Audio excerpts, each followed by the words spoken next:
All right, the next country would be Japan, and I spent some time, quite a bit of time in Japan over the last couple of decades for work. And one of the first people I ever worked with was a man named Sato-san, and Sato-san remains a friend of mine to this day. But when we started working together, it was under some difficult circumstances, and we had some conflict. And I know I rubbed him the wrong way early on, and he was not really fond of me.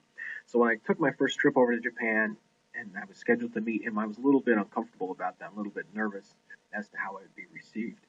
My boss at the time had spent a lot of time in Asia, and he said, you know, what you should do is make sure you take a gift over. They always like to give you a gift, and he said they like American candy, so why don't you buy, a big bag of M&Ms and take those over to him. So I grabbed a few bags of these, threw them in my suitcase, and when I got there, we actually developed a friendship. We quickly kind of ironed out the differences there and became friends.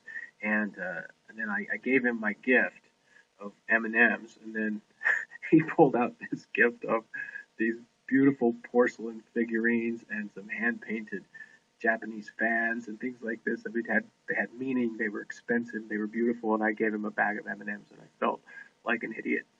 And so, you know, I bore the shame of that. And then years later, I was sitting at my desk one day, and I saw him 5 years later. He happened to walk by my desk, and he saw me, and he hadn't seen me in a long time. He said, Jed, it's really good to see you again. Hang on, I have something for you. And he disappeared, and he came back a few minutes later, and he had a gift for me. And it was, again, a really beautiful, thoughtful, expensive gift.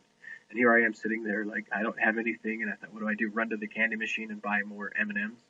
So I learned at that point the importance of giving gifts and that as a token of friendship and relationship building in the Japanese culture. And I learned this, like some other lessons, through my misapplication of the principle.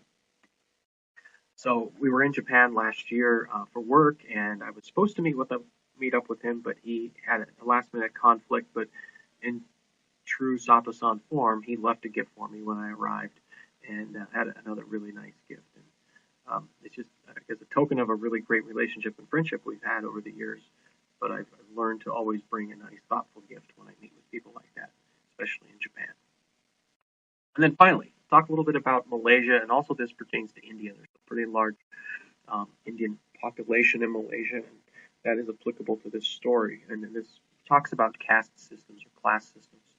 So there's a very unique culture at the company where I work, and a lot of that involves being able and comfortable and openly challenging people and their ideas. So it doesn't matter who you are. If you're sitting in a meeting and somebody's presenting something, and maybe that person is a senior manager even, you are allowed to challenge their ideas and encouraged to do so. So I was sitting in a meeting one day, and there was a manager who came in to present some information and some strategy, and I had some questions and some doubts about the data and the information that was being presented. So I raised my hand and asked some pretty pointed questions, and normally that wouldn't raise much of a response at all, but this person was very uncomfortable with the questions I asked, and everybody else in the room started looking at me like, what are you doing and why are you doing this? And my own boss even looked over after a while, and he said, hey, you need to stop. That was kind of the body language, is don't ask any more questions. So after the meeting, my boss pulled me aside, and I said, hey, what happened there? And he said, what were you doing? And I said, well, I'm just asking questions, trying to figure out why this didn't make sense. And he said, no, don't you know who that is? And I said, well, it's a manager, a senior manager. I think she was vice president. And he said, well, no, that's not it. He said, she's royalty.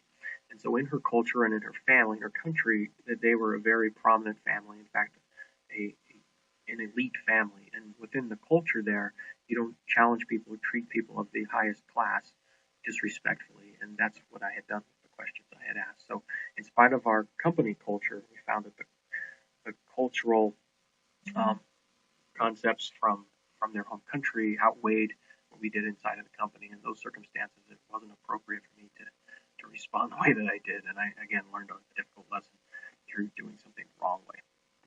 So in final summary here, I would say that the most important message here is that you can learn theory from textbooks and case studies, but the most important international business lesson that I can teach you is the importance of communication across cultural boundaries. If you learn how to do that, how to communicate effectively with people across different cultures, you can be successful. If you don't learn that,